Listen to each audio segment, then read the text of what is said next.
Exam के लिए pressure होना नॉर्मल है, लेकिन अगर आप अपनी प्लानिंग को थोड़ा स्मार्ट बना ले तो आपको स्ट्रेस काफी कम होगा। तो सबसे पहले है टाइम मैनेजमेंट। आपके पास सिर्फ 2 महीने हैं और हर दिन काउंट करना पड़ेगा। लेट्स से आपके पास एक वीक में 7 डेज है। अगर आप हर सब्जेक्ट को इक्वल टाइम देना चाहते हैं तो आपको डेली 6 से 7 घंटे पढ़ने की जरूरत है। अब इस टाइम को छोटे चंक्स में डिवाइड करो।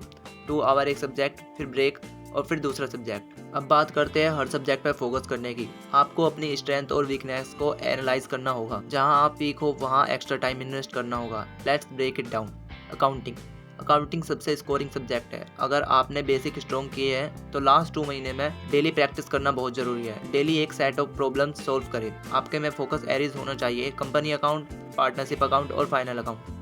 मान लीजिए आपको पार्टनरशिप अकाउंट में दिक्कत हो रही है तो उस पर फोकस करने के लिए एक दिन में कम से कम 4 से 6 क्वेश्चन सोल्व करें। Practice make perfect. Business law को रूट लर्निंग की तरह नहीं पढ़ना है, समझ के पढ़ना है। की सेक्शन और इम्पोर्टेंट केस को रिवाइज करते रहिए। आपको एक दिन में 2 से 3 चैप्टर का रिवीजन करना होगा। लेट्स से आपने कॉन्ट्रैक्ट एक्ट पढ़ लिया है, अब आप 15 मिनट हर दिन रिवाइज करें। जैसे ही रिवीजन किया अपने आप को टेस्ट करें कि आपने जो पढ़ा था वो याद है कि नहीं।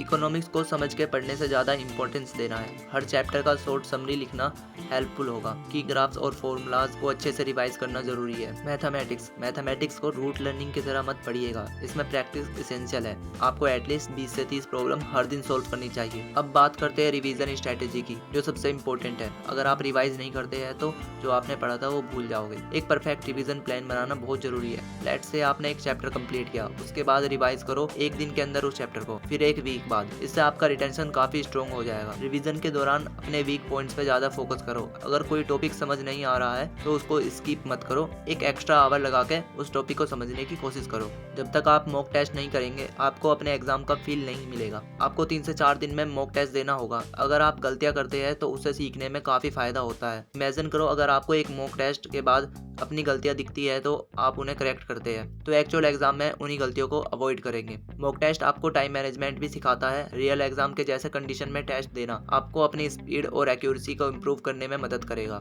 Last but not the least, आपकी हेल्थ और मोटिवेशन बहुत इंपॉर्टेंट है। अगर आप थके हुए हैं तो पढ़ाई का कोई फायदा नहीं है। एक बैलेंस डाइट लो, अच्छी नींद लो और एक्सरसाइज भी करो। एक दिन में थोड़ी देर के लिए वॉक पे जाओ या योगा करो। ये आपको फ्रेश फील कराएगा और आपके ब्रेन को रिलैक्स मिलेगा। आप अपने गोल को याद रखें, सीए फाउंडेशन क्लियर करना है। अगर आप हार्ड वर्क कर रहे हो, कंसिस्टेंसी दिखाते हो तो कोई भी एग्जाम आपके लिए मुश्किल नहीं होगा। तो दोस्तों यही थी मेरी स्ट्रेटेजी जो आपको लास्ट 2 मंथ में अपने सीए फाउंडेशन एग्जाम के लिए अप्लाई करनी होगी। अगर आपको ये वीडियो हेल्पफुल लगा हो तो लाइक और शेयर करें और सब्सक्राइब करना ना भूलिएगा। और अगर आपको कोई डाउट होता है तो नीचे कमेंट्स में लिखें, मैं आपकी मदद जरूर करूंगा। All the best and let's do this.